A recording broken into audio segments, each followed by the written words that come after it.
Telling our stories is the connective tissue of the collective human experience. The Just Keep Talking podcast delves into the lives and stories of artists. What is the impact of mental health on creativity? What does it mean to be a creative individual? Someone who feels deeply, experiences joy and pain intensely, and navigates the challenges of life through the creative process. With each story shared, we explore the authentic experience of our basic need to be seen, to be heard, and to belong.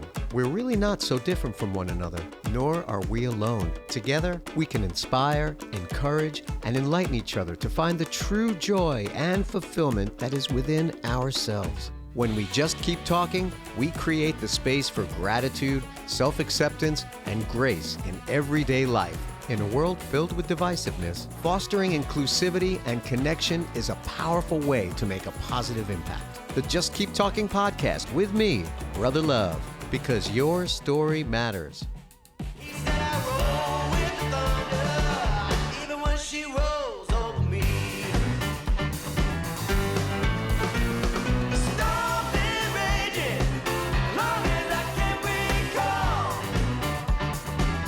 Hello and welcome to the Just Keep Talking podcast with me, Brother Love, because your story matters. Thank you for tuning in. My guest today is Stevie Redstone, lead singer, writer, the man behind the band Lonesome Joy. Hello. Hello. How are you, brother? I'm great. Happy to be here with you, sir. I'm so happy you're here. Well, I'm going to tell you a little bit about yourself from your website, okay? Lonesome Joy. All lies. Yes, exactly. Born in the sweaty dive bars of East Nashville, Lonesome Joy is a keys-fueled rock and roll revival, blending the acclaimed songwriting of frontman Stevie Redstone, hailed by Rolling Stone for his blend of vintage cool and contemporary craft, with the electricity of an explosive, rafter-rattling live show. Redstone debuted the project with 2024's Lonesome Joy, a self-titled album produced by Grammy winner Dave Cobb and stocked with radio singles like Wire and Roll with the Thunder. It was on stage, though, that Lonesome Joy found its true home. Anchored by the double-fisted fury of Redstone's keyboard, Lonesome Joy's shows have become go-to destinations for audiences looking to check their baggage at the door and escape into a world of groove and grit. My man, how are you? Man, I'm doing great.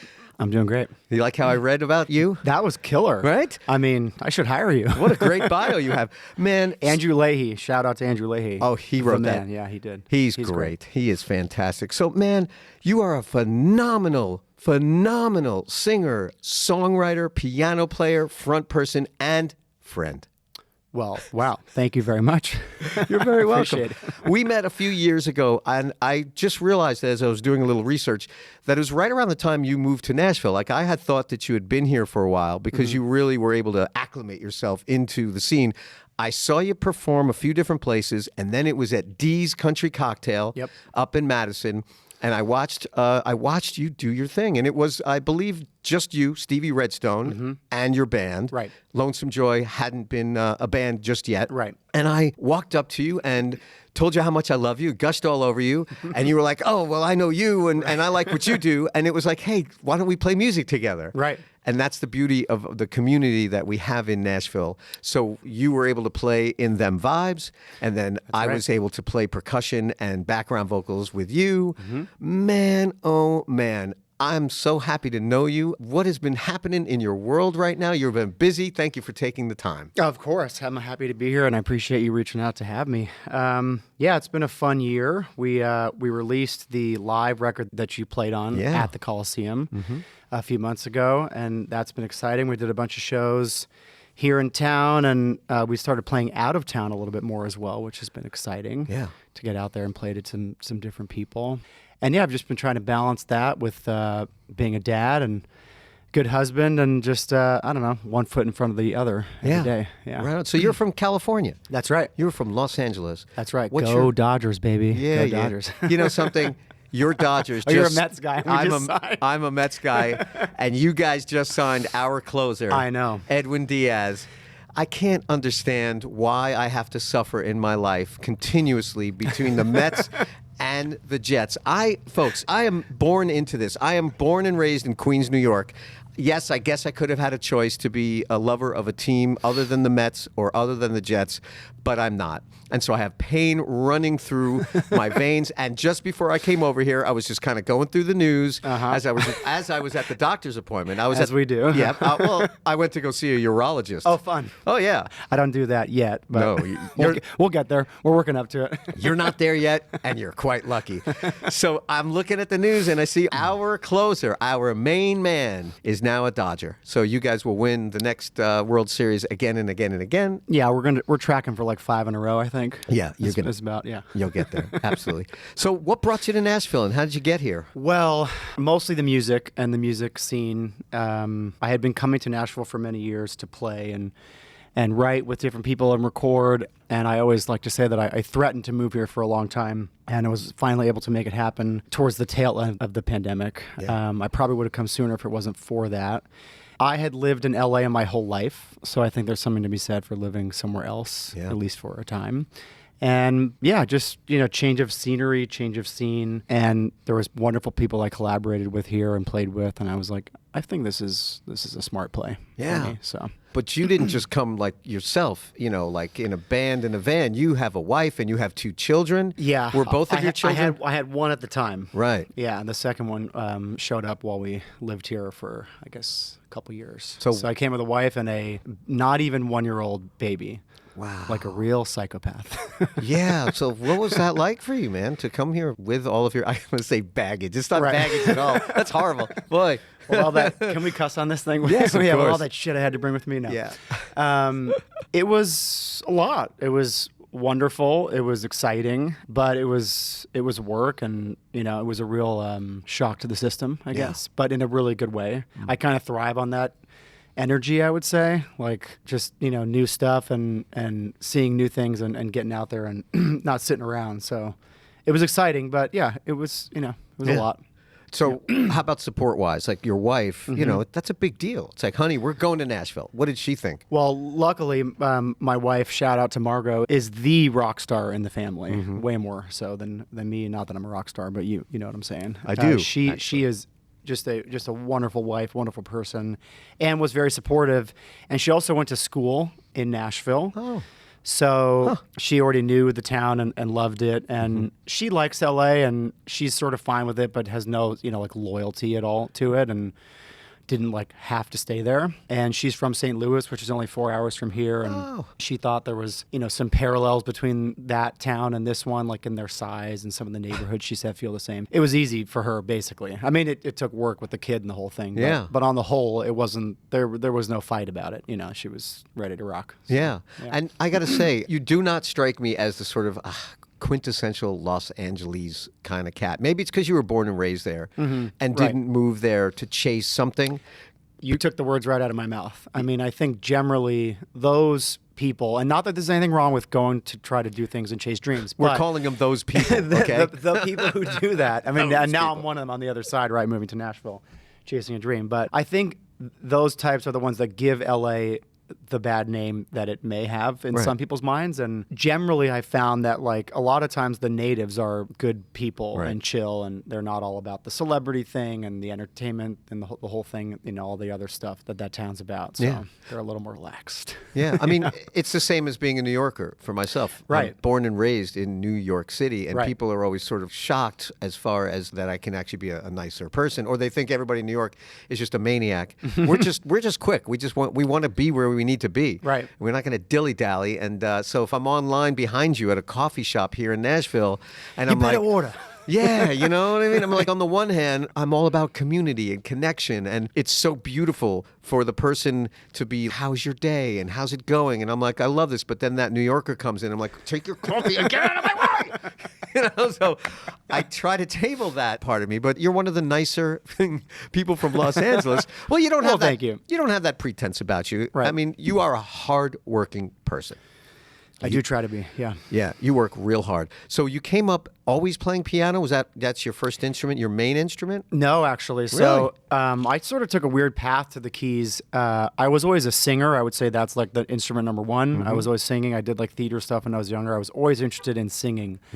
I didn't find my way to the piano till like my early 20s. Really? Actually. So I didn't have that like base layer of classical training and even playing when I was young. I kind of took a weird route. I played guitar for a little while before I picked up the piano, or I sat at the piano, I should say.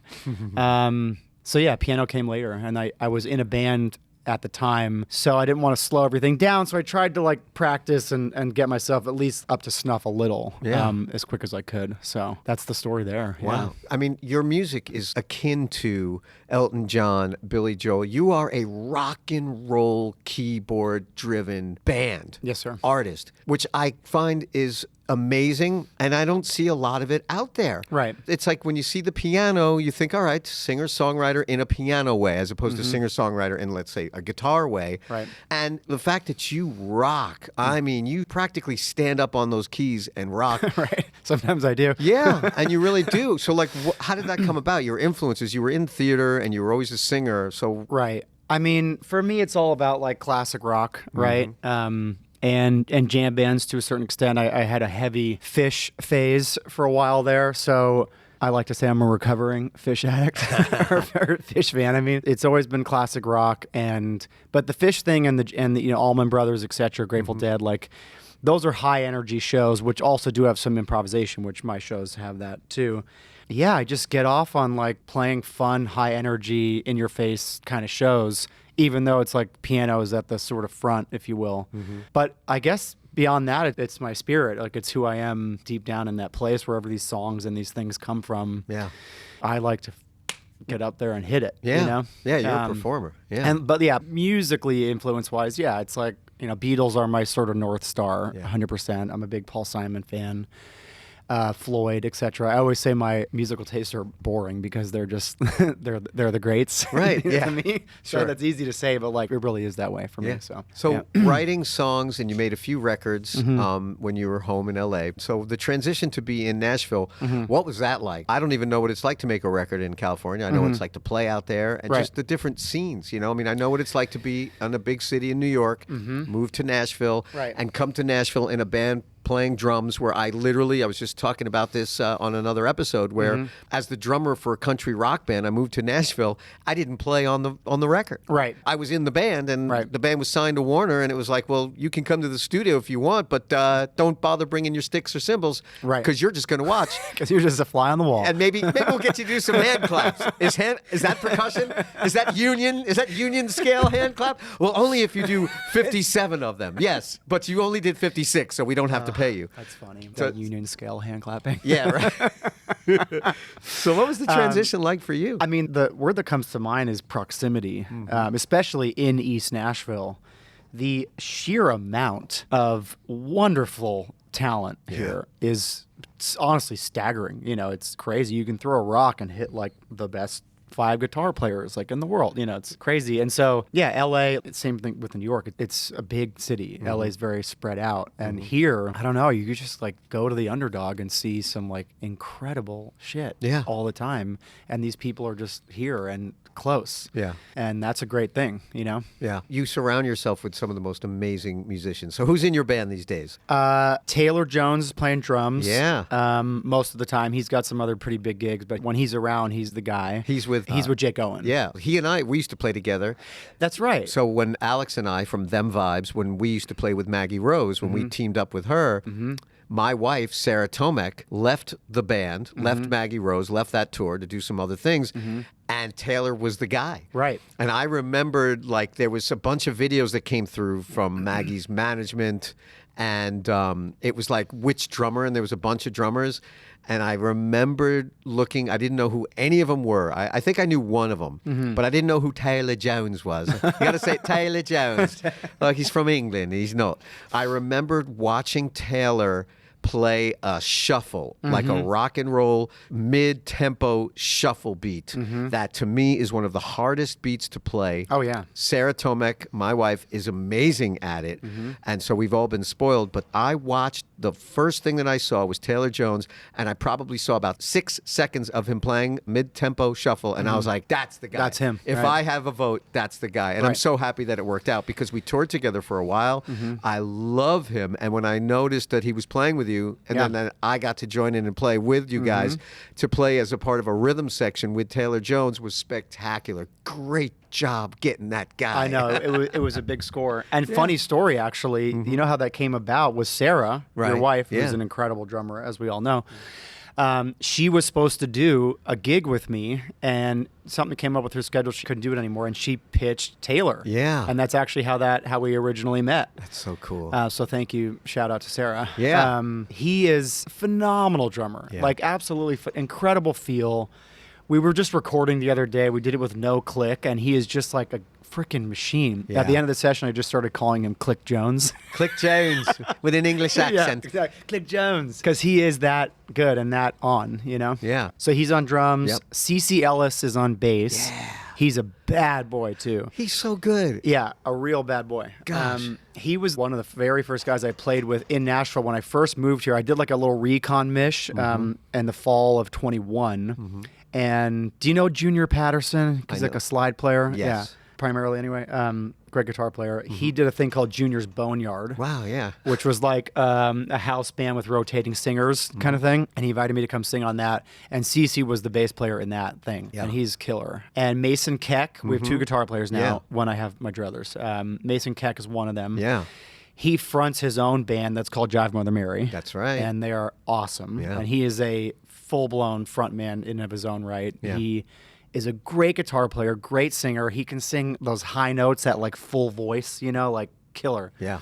And then and Ryan Perino on guitar, who's a totally different type of guitar player than Mason, and he's absolute monster. He's one of those guys that like makes me mad how good he is. Yeah. You know, he can play anything that he hears in his head, and so fast, but so melodic, so tasteful. Yeah, really cares about tone. Really, and you know, really cares about the music and the songs, and he's killer. Yeah, so. And he was with Michael Bolton for many years. He was, that's right. And his, I got to stand on his side of the stage most of the time when I was able to play with you. So you heard that amp nice and loud. Yeah, so that's the beauty of a band like yours is that you have everybody who's kind of like a superstar in and of themselves and busy doing other things. That's what happens here in Nashville. Right. But to be able to say, yep, Stevie's calling, I got the time, the dates are open, let's go. Right.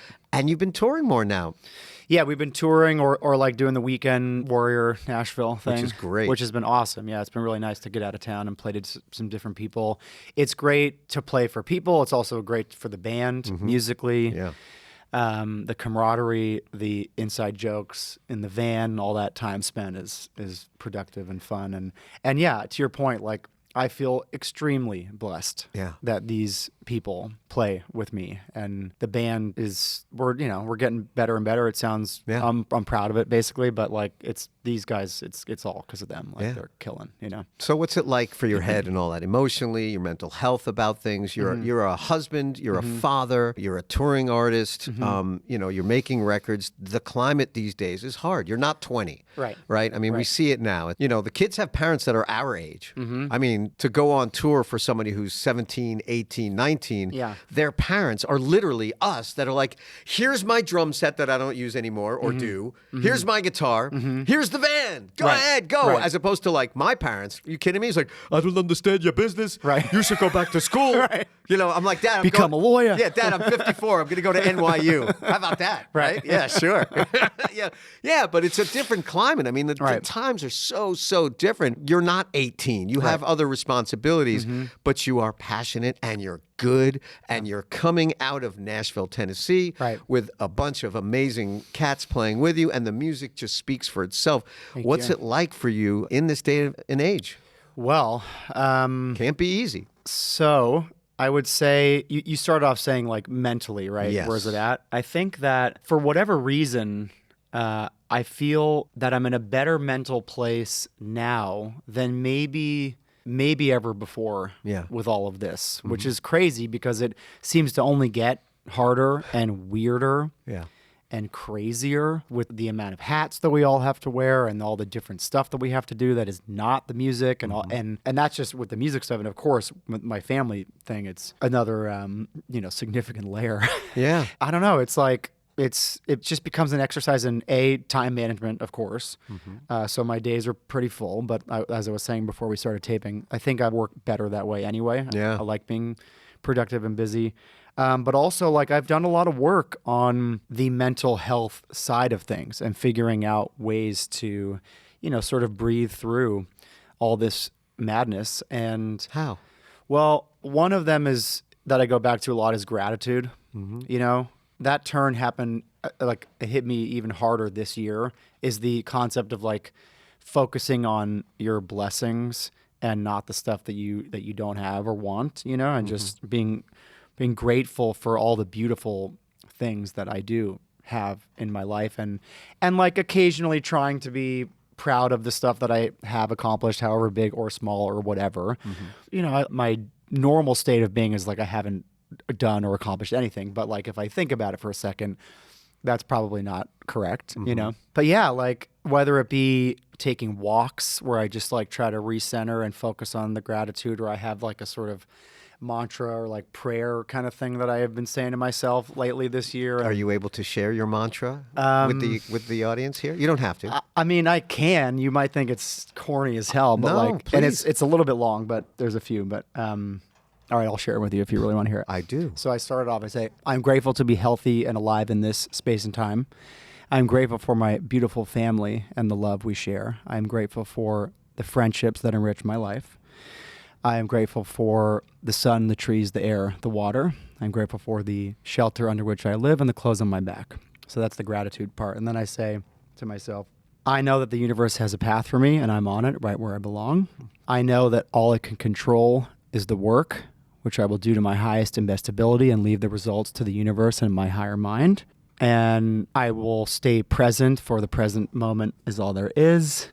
I think there's one more that's escaping me, but that's kind of it. The last one is remember. Remember the rest of the prayer. Right. So I don't know. And I don't rattle them off fast. I say them to myself slowly, and I reflect on each one as I do it and like try to stay in that place. Is this part of a morning routine that you begin your day with, or is it just something that like you remind yourself to center back when things go a little haywire or things just get a little bit hectic and wild? Right. I would say it's both. Like when I'm the best sort of version of myself, I consistently do that or something like that every morning when I can. Obviously with 2 young children, getting them out the door and sometimes having... Shut up! I'm doing my mantra! Exactly. Put your damn clothes on and get to school! Daddy's doing his mantra! I mean, you're joking, but like that is true. Like that is it, So yeah, I try to do it every morning or something like that, but other times I have to get out the door and whatever, and I'll try to get back to that place later, and sometimes I don't hit it at all. Yeah. But like I really am trying to just make it a daily, like, even if I don't get through saying that stuff to myself, just that becoming who I am. Yeah. Which is a person who like lives in and focuses on gratitude and tries to not get too caught up on the things that are frustrating me and the things that I wish I could change that I know I like basically cannot because I don't have control over them. Yeah. So just being in that space of like, I don't control the universe. I can't snap my fingers and have 5 million streams. I can't, snap my fingers and like have a great support act opening for fucking the Rolling Stones. Like I just... Right, yeah. We're in the same boat. A lot of us are in the same boat. It's for sure. Same deal, you know? Right. And the fact that, like you said, it gets harder, it gets more weird, but that you keep breathing through it and you're doing what you need to do. Right. I have just had yesterday was a horrible day for me. So I have a bit of a routine. I start in the morning and I do some journaling, morning pages, and I meditate a little and I read. I've been reading the Book of the Tao, which is pretty amazing. And I still fall into such a head hole with time on my hands. Like you said, I wasn't very busy just yesterday. Okay, perfect example. I mean, I had a few things going on, but I had a few hours during the day, and I was darker than I've been in the longest time. Okay. And I didn't know what to do, and I was like really in a bad space. And for all of the things, I'm not doing enough. I haven't done enough. I'm a piece of crap. I'm worthless. I'm lazy. I'm lazy. Yeah. And all the things that you did do don't account or show for anything. Right. Because there's not enough money, there's not enough likes to there's not enough likes to be loved. Right? What a stupid world we live in, right? Oh yeah. And all of that just compounded on top of itself. I was in a bad spot, and then I had to go and perform at the Greasy Chicken Review, which is a monthly event that happens at the East Side Bowl. Yep. Matthew Slahekta puts it on, and it's just a fabulous, fabulous evening of music. And I was able to be there for the last one of the year, and the band was amazing, and there were friends, and it was community, and it was connection. I sang Boston Rag by Steely Dan. I did a good job. I felt good about it. I didn't want to leave the house. I'm thinking, you know what? Right. They won't even miss me. Right. It's a 2-hour show. There's probably 20 songs. They won't miss one song. Who cares? Yep. Who cares if I just don't show up? Right. But I showed up. Right. And that's important. Right. And I did what I needed to do, and I was able to speak to people. I didn't just cower in the corner. You know, I'm a big personality, and I understand that people see me as a very positive, sort of ebullient cat. But I don't see myself as that a lot of the time. Right. Especially if Same, I don't actually. if I don't want to leave the house. I don't have to. I can hide out, man. My wife is on tour. I can hide out, and you won't know. I tell people, hit me up when my wife's on tour because I could use a friend, you know? Right. And then even if you do, I'll tell you no. but, you know, come over anyway. Just grab me by the collar. But after the show was leaving, and I was talking to some of the cats in the band, Reese Williams, who's a monster bass player, Brad Pemberton, drummer, who's incredible, and Court Clement, amazing guitar player. Yeah. And these guys are like I really look up to them musically, but I also they're wonderful people, and I've performed with them before. And they started saying, thank you for my energy. Thank you for my talent. What you bring to the room lights up the room. Who you are is very special. There should be more of you in this world so that there's more positivity. And I looked at all three of them and I said, I was so depressed today. Yeah. Like darker than I've ever been in a long time.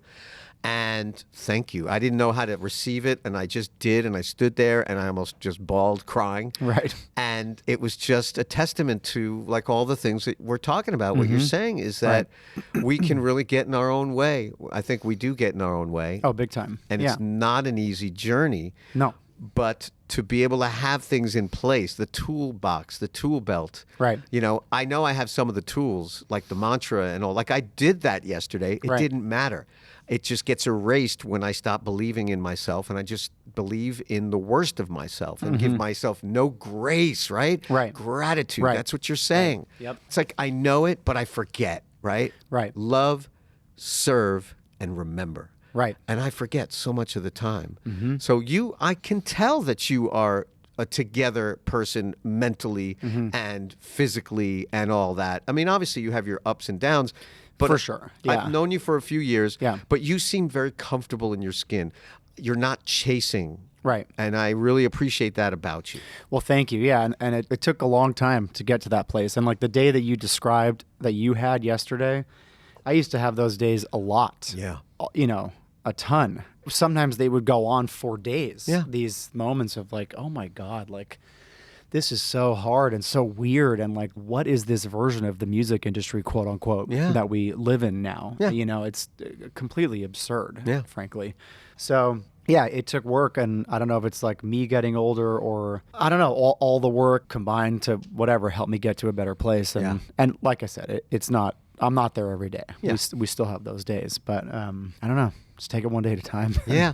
And a great support system. I've met I meant to also say, to your point about the Greasy Chicken Review and those people, the community and the friends, and of course my personal support network with my family is massive too. You know, because I'll have these days where I'm really down in the dumps, and like I'll go out and either meet strangers who are hip to the band and they'll lift me up, or my good friends and I haven't seen them in a minute, and you're like, remember, like, shit, like I am part of this community, and there's people out there that appreciate what we do, and I love nothing more than like giving back to that and being part of that community and contributing whatever I can contribute. And so that is huge, you know, because if you stayed home that night and you didn't show up for your gig, then you probably would have just continued to feel like hell into the next day, you know? But you went out and these people lifted you up, and that's a great thing about Nashville and the proximity, as we were saying. Yeah, you know? the community is so special. Because my wife and I talk about it all the time. Like, oh, it's too expensive now.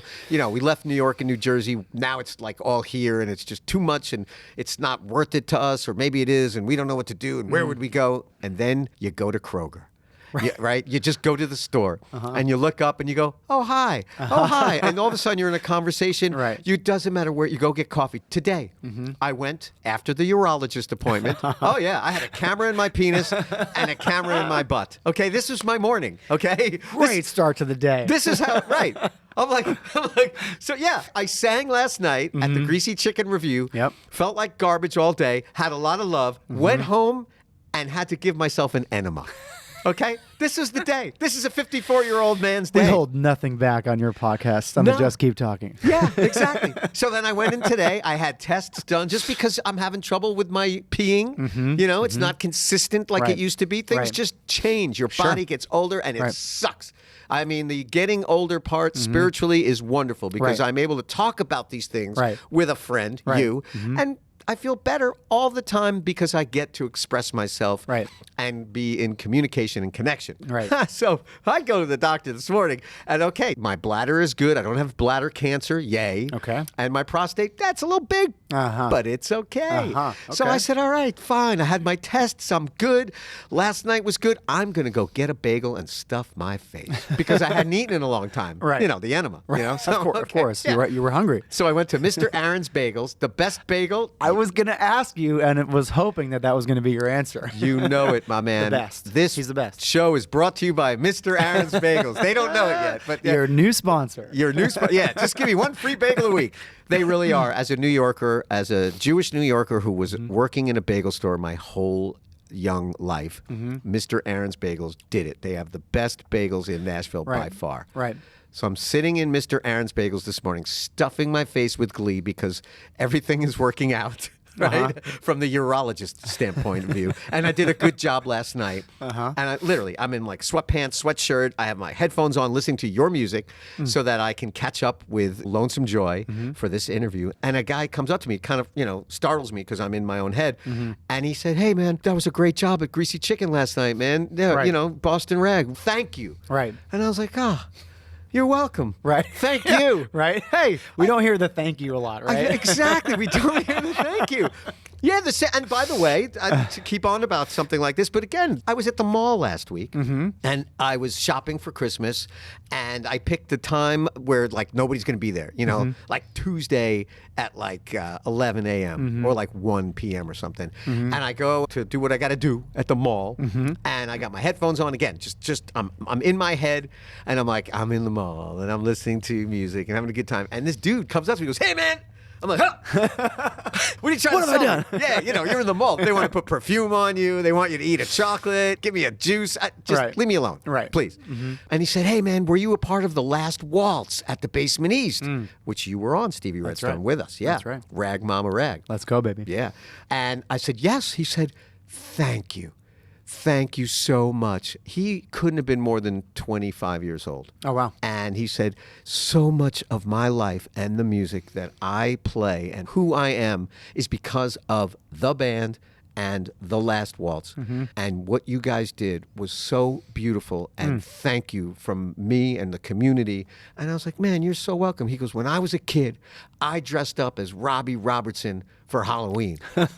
I thought, wow, that's amazing. So cool. So this community is so very special. Oh, yeah. And that night in particular is amazing. Yeah. I mean, the joy. Yeah. Just, you could feel that in the room. Yeah. Cut it with a knife. Yeah. Powerful. Beautiful tradition. Yeah. My favorite stop me in the middle of something was at Home Depot. Oh, yeah? I was walking around. It was a few days after a show at the Coliseum right across from here. And this guy stopped me. He's like, great show the other night. I loved it. Thank you. Yeah. I was like, because you run into people at like Skinny Dennis or something in town, but not at Home Depot. Yeah, totally. So your record that just came out in October that was recorded live at the Coliseum. The Coliseum is a premier event space in the heart of Nashville, offering a dynamic setting for concerts, private events, and studio sessions. This place is so cool. It's this little hidden gem. You want to explain what the Coliseum is? Because I can never truly... I know I just read it off the website. Sure. It is a little tough to describe, and it is a place that you just need to see to believe, but I just go back to private venue. I just call it like a warehouse that the owner, purveyor has tricked out with very interesting, weird, his very unique sort of decoration style. Yeah, Cal Ecker. Cal's an amazing guy in the community, and the story I heard is that he used to be in the prop business, like way back in the day. So it's either that or he's just a hoarder collector, and his cop out is that he was in the prop business. Yeah. But either way, that place is just full of crazy, weird, awesome stuff. And he uses it as a place where people film like music videos and whatever. And they also do shows there. And now there's a recording studio there as well. But it's like a private venue off the beaten path. Yeah. You got to know to know. Yeah, well, Cal, he is the cat behind the Underdog. That's right. In East Nashville. And that really became the hot spot for so many of us. Oh, yeah. And it still is. And because it was just a hangout where some of the best musicians, I mean, just are playing there, like Stevie Redstone for sure. Stop. Oh, please. So the fact that we have a Cal Ecker in this town is so beautiful, and we're so appreciative. So you recorded this in January of this year. Right. We were talking about it off mic, a live record, because your band is so good. Right. I love being able to learn your songs and ingest the material from the recorded versions, and you are one of the guys that say, all right, here's 2 different versions of each song. And if like one night was really special, it'd be like, and here's a 3rd version, because we did something so magical at the end. If you don't mind just checking it out. Yeah. And I get it, and I respect it, because you did the record, right? You put it down to tape, and it's phenomenal. Your recorded versions of your songs are perfect, but your live is just another version of perfect. Well, thank you. That's very kind. Yeah, I would say they're just different. And, a lot of the records or a lot of the songs on the studio record, they were written kind of right leading up to the recording. And then they, as is natural, they sort of take on different life, I think, after the record comes out. And you start playing these things more and more. Like we didn't, road test them, so to speak, before hitting the studio. Yeah. So they just take on a different life. And like I said before, like there's the jam band. We're not a jam band, but I like to say we're jam adjacent, Yeah. But that improvisational sort of spin on these songs a little different than the studio record. That's just, naturally they're just a little different. Yeah. When we play them live. Yeah. And the band is different, and they take on new life. So tell me about the record. So you did the record in January at the Coliseum. I mean, I was there, but tell us about it. Yeah. So we recorded it in January, and then, it took a little bit, as these things do, to get them mixed, and then you get them done. And then there's this period of like, okay, what do I do with this? How do I put it out? Yeah. How do I promote it? Because, heaven forbid, we want at least, a handful of people to hear it. Yeah. So we do that work in the background. And then I think we rolled out like, I don't know, 4 songs. I don't want to call them singles exactly, but just like 4 songs that came out before the full record. Yeah. Because, that's part of the thing these days is dripping stuff out like over a span of time, because it helps you kind of like, I guess, have a higher shot of, staying on people's radars, so to speak. Engagement. Yes, right. So yeah, we dripped some stuff out and then dropped the whole thing, I think like at the end of October. Yeah. This year, right? Yeah, I mean, that was a fun project. Had an interesting story, which of course, because you played on the damn thing. We were going to do a live show in January, and so we set up like the studio basically the day before, and lo and behold, like the one insane snowstorm that Nashville like may or may not get every year very much happened that year, and it was like sub-zero, insane, icy road temperatures with showing no signs of going anywhere. So we had to call off the show, and you and the rest of the band were all gracious enough to still, brave the icy roads and come and show up and play. And we just like hunkered down and performed these songs live and recorded them. Yeah. So it's very much that the songs are live recordings. We just didn't have the benefit of, screaming fans in the audience. But I think, and it's in a funny way, it just makes for an interesting, unique story. And it's a memory that's like etched in my mind, this freezing cold warehouse in early January. And it was so fun, and I'm proud. And I think we did capture the live thing, of this band. And it was a ton of fun. So fun. And I want to thank you, because we talked about this off air, but to get a call late in the year, like this time of the year, now it's the holidays, right? Right. And as gig people, like my wife and I and other gig people and yourself, it's like, whoa, my God, what are we going to do next year? Right. Especially the beginning of the year, if things aren't tour season and all that. There it was, the phone rang, and it was Stevie Redstone said, hey, man, you want to make a record in January? It was like, yes, please. Bring your coat. Yeah, bring your coat. It was a ton of fun, and thank you very much. Oh, thank you. Your contributions are amazing. Am I still on the record? Oh, you're on the record, baby. I know, I'm kidding. I mean, it's live. There's no overdubs. There's no nothing. Like, they are live. That's it. Yeah. It all went down. So what's coming up next for you? So I know you are touring a bunch, which I'm amazed that you're able to do and have so much fun at, just because I know how hard it is. But I've read on your website that you have some very cool tour dates coming up. We do, yeah. So a fellow that I go way back with is named Andy Frasco. And the UN. That's right. And they are a great high energy, high entertainment jam band. Yeah. They're just killing it. And he invited us to go out and open for him top of next year. So that's starting West Coast. Yeah, so cool. I'm going to get to play the Troubadour for the first time. Wow. So as an Angelino, that's very exciting. That's a big deal. Yeah, pumped for that. We're going to play Pappy and Harriet's. Wow. Also, and yes, that whole run from there up to Bellingham, Washington, and that's very exciting. Yeah. And then just a few weeks ago, we got a call from the Joe Bonamassa Keeping the Blues Alive cruise. Number 11, I believe. Right. Is XI 11? I believe so. Well, it can't be 51, right? It's not 51. Okay. I hope not. Yeah, they reached out to us to come play on the album, which was great because I'm told that those cruises, and this makes perfect sense, of course, they're full of like music mega enthusiasts, like the people who want to sign up to be on a music boat for 3-4 days. They love music. So I'm excited to play for them, and I'm just pumped that they reached out to us. Like, we didn't submit to it or anything. They called us. So I think that hopefully means that whatever, we're putting something out into the universe, and at least somebody was watching. Yeah. So that's huge. That was encouraging. Yeah. Congratulations. Thank you. I was playing a gig on Lower Broadway yesterday, part of my sad day before it became sunshiny. Is that what made you sad, Larry? I was already there. I was already there. No, but I was playing. Broadway's great. I was playing the Cajon, so it makes it even sadder. Okay. A Cajon for 3 hours. It was only 3 hours instead of 4, but to pad my Cajon is my Joe Bonamassa Keep the Blues Alive at Sea, I believe maybe 10 or 9 towel that I have folded up nicely as it's soft and beautiful, and I use it as a little seat cushion. See, my wife, Sarah Tomek, was on that cruise probably more than once, either with Samantha Fish or Joanne Shaw Taylor. These cruises, let me tell you, my friend, are a blast. Right. You are in for such a treat. On this particular cruise, Joe Bonamassa, of course, it's his cruise, and they give you such great merchandise. We have like a Joe Bonamassa bobblehead doll. We have like mugs. We have towels. It's great. But the music, you have Beth Hart this year, Los Lonely Boys, Ruthie Foster, Mike Zito, Robert Randolph Band, Ali Venable, Jared James Nichols. Have you ever met Jared James Nichols? The guy is like a pro wrestler. Oh my God. He is. He's humongous.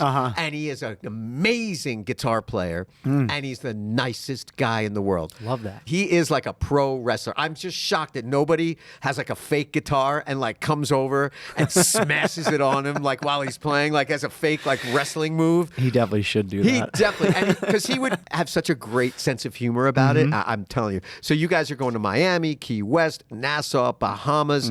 Listen, bring your merchandise, okay? Right. Them Vibes did the cruise for Sail Across the Sun, which was for Train, the band Train, and it was right before COVID.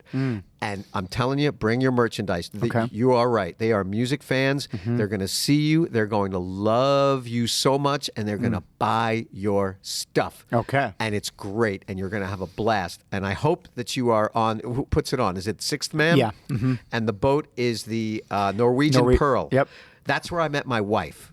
No shit. In 2012, I believe. I keep thinking the cruise was 2011, but I've been on the Norwegian Pearl more than I'd like to admit. Oh my God. No, but I wasn't a paying customer, thankfully. No, but I played music a few times. Sarah, we joke about it because we're always on the Pearl, the Sixth Man cruise. Sixth Man does the most phenomenal job. You're really going to enjoy this. I can't wait. They're going to love you so much. Oh, well, thank you. And what do you got coming up as far as after that, next year? I mean, are you working on new music? Or? Yeah, so we did do some recording actually in this room that we're sitting in right now. I didn't get the call, Stevie. Well, there was no percussion yet. Just kidding. We did basic tracks with the 5, including myself.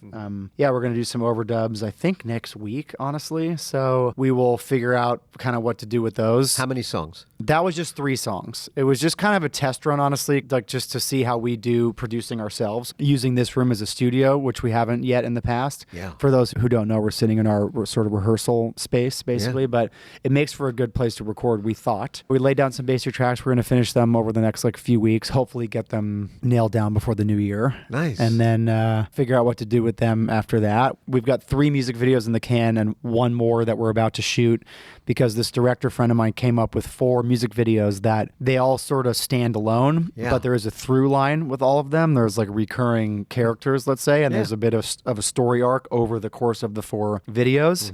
Very excited about it. It's kind of like a Goodfellas meets the Beastie Boys Sabotage video. Did you ever see that? Absolutely. So it's like Goodfellas, but a little funny and over the top, silly, stupid. Yeah. So those are, I think, coming along well. So we're going to roll those out top of next year. And are those for the new songs, those videos, or are they? No, those are for prior songs. Some are from the Coliseum record and 1 is from the studio record, actually. Great. I love your music videos. Thank you. You're very creative and you are cheeky. You have a really good sense of humor. Yeah. Thank you. Yeah. I'm trying to just let the silliness and the not taking stuff too seriously and trying too hard on socials. Yeah. A little bit more it was still quality, some of the stuff, but I don't know, just trying to cut loose and be funny and be myself, really. It shows. And let it show through. Yeah. It really does show. For better or worse. Yeah. Well, I mean, we have to put something out. I mean, otherwise people don't know who we are and they have to be able to find us. Right. But I love the fact that you're not taking yourself too seriously. I mean, I see people spending a lot of money on videos and on content, and I just think that the times are different now to spend so much money on something that is literally just gone in a second because people want the next thing is really tough. So the fact that you're able to put quality out and it's just fun and it's Stevie Redstone. It's you. I mean, if you want to know who he is, folks, watch any of the videos and within 2 seconds, you'll see 2 different outfits. You're like, that's him. And you'll see 2 different smiles, really. And you'll be like, that's Stevie Redstone. Yeah. I have a speed round of questions, my friend. Oh, no. Are we ready? Okay. Well, it's not that fast. I'm going to buckle my seatbelt. Okay. Yeah. Well, this is big deal stuff. What fascinates you, Stevie Redstone? Baseball. Oh, yeah. I love baseball. I'm a baseball addict. Yeah. What was your first game? How old were you? Oh, I don't know exactly. I do have early memories of going to Dodger Stadium with my dad. Yeah. Yeah. So great. I love it. Love it to this day. It's been a little harder. I used to be, I think in my heart I still am, but I was a rabid, psychotic level baseball fan. Really? There's 162 games, and I would probably watch 150 of them every year, and go to as many games as I could. Now that I'm here in Central Time, it's a little harder to keep, and I also have 2 young kids and all this other stuff we've talked about, but it's a little harder to watch, as much as I used to. Yeah, for sure. But my Dodgers are kicking ass right now, and it looks like we're going to keep going now that we've got your closer. Yeah, good for you. Yeah, good for you. Okay. All right, what angers you? What pisses you off? What angers me? I wish people would be a little nicer to each other. Yeah. I think that would be cool on the whole. I don't know. There's just all this anger, all this fighting. Yeah. I wish people would just take a step back and realize that this trip that we're on is a short one. Yeah. So just fucking relax, be nicer, spread some cheer. Yeah. It's gonna go by fast. So I guess that makes me angry, and some of the driving in Nashville, I've noticed. That's right. And I come from a driving city, but here I see some stuff that just boggles my mind, frankly, with the way that people drive here. I have a new T-shirt that I'm about to roll out. Okay. And it's "You're not alone. Use your turn signal." Would you? Yes. Would you buy that shirt? Please. All right. This is. I've sent out Instagram stories about this exact thing. What is it with the people not using the blinker? It's so easy to use it. You just flip it, and then that's it. Then it's blinking, and then they know. Yeah, the guy behind you knows. I know. It's you know. What the fuck, man? Yeah. There's that, and there's this road ragey. The people who are speeding up so fast just to get to the red light that's right in front of them. Come on, man. Yeah. This shit's dangerous. And the pedestrians that are crossing Gallatin Pike on foot, especially when it's like really dark out, I can't stand that. Yeah, you know? that's tough. You know? Yeah. I don't like that. So. I'm with you. You know, if we were to look at the red light as death, we don't need to go so fast towards it. Yes. You know what I mean? I definitely used to drive faster when I was younger. So, you know, I think maybe having kids or getting a little older, a little smarter, I would think maybe it changed me, but I see plenty of people my age and older that are still driving like bona fide psychopaths. Maniacs. And it's like, please, could you not? Yeah. Could you stop? You know, if you hear me out there, people, just, Yeah. just slow down and use your fucking turn signal. That's right. Okay? Use your turn signal. You're not alone out there. All right, my new T-shirt. It's coming. Dude, I love it. That's great. I'll buy it for sure. Thank you. What brings you joy? Right when you said that, the first thing that popped into my mind was my kids, without a doubt. Yeah. I love the absolute snot out of these children. Yeah. And they, you know, on those days that are those angsty, you know, annoying down days or whatever, all I have to do is go home and these kids jump on me and tackle me, and it is the most wonderful thing. Yeah. I love them. Yeah. Ah, that's beautiful. So, and then beyond that, you know, my wife is a wonderful person. I have a great family back home, and of course, the music is up there also. Yeah. But yeah, my kids, I think, are the easy, quick answer. Yeah. Well, I've met your parents, and you come from a good place. As a New Yorker, I'll say they done good. Because you're a good guy. Well, thank you. You're welcome. If you had a magic wand and you could fix anything, change it, fix it to your liking, you know, Stevie Redstone's here with his magic wand. I got it. What would it be? Like anything in the world, or like anything in my own world? I would just lift people up somehow, help people not have as tough a time, get us all to take care of each other a little bit better. Yeah. I would say. Yeah, that's great. All right, big question. Toilet paper, over or under? What do you mean over or under? You're going to the bathroom. Yeah. You're in there. There's a lot of bathroom talk today. The toilet paper on the roll. Is it over?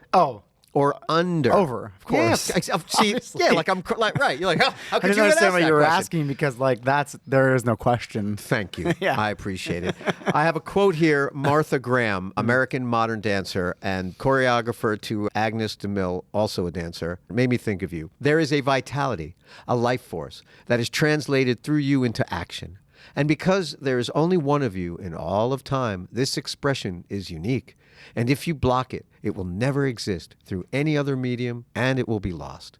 The world will not have it. It is not your business, Stevie Redstone, to determine how good it is, nor how valuable, nor how it compares with other expressions.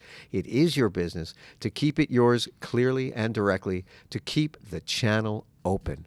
Wow. Stevie Redstone. Love that. Lonesome Joy, thank you for being on the Just Keep Talking podcast. It's been my absolute pleasure. Yeah. Thank you for having me. I love you. I love you very too. much. Yeah. Oh, my goodness. Happy to know you. Happy to know you. Check out Lonesome Joy wherever you find your music. There are new videos. He's on tour. He's going to be on the Blues Cruise with Joe Bonamassa, keeping the blues alive, because Joe Bonamassa does that so well. And he's very fortunate to have Stevie Redstone and Lonesome Joy. Check out the record live at the Coliseum, which is the latest effort, if you will. Thank you for being on the Just Keep Talking podcast. My pleasure. With me, Brother Love, because your story matters. Until next time, bye. You can personally support this show simply by clicking the tip link in the show notes. The Just Keep Talking podcast is now available on all podcast platforms. Please like, share, and subscribe. Visit our website at justkeeptalking.com, our YouTube channel at Just Keep Talking Podcast, and Instagram at The Just Keep Talking Podcast. We all just want to be seen, to be heard, and to belong. Thank you so much for supporting my mission and the Just Keep Talking Podcast with me, Brother Love, because your story matters.